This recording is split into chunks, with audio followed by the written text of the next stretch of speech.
Hello TikTok fam! Today we're diving into the world of police drones. Let's explore the types, brands, and functions that serve.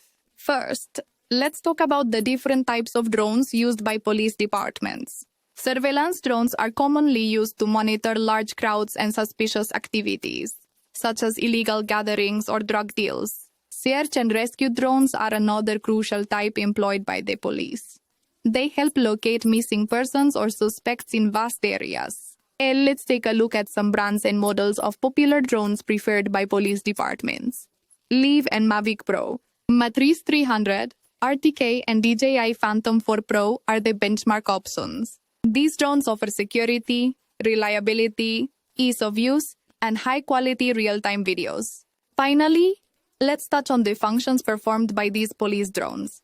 Police drones provide invaluable assistance in keeping officers safe and saving lives, improving tracking capabilities, which allows the police to apprehend suspects faster. So, whether plotting urban landscapes or providing critical aerial surveillance, police drones have revolutionized law enforcement operations. And that wraps up our quick rundown on drones for the police. Stay tuned for more exciting content.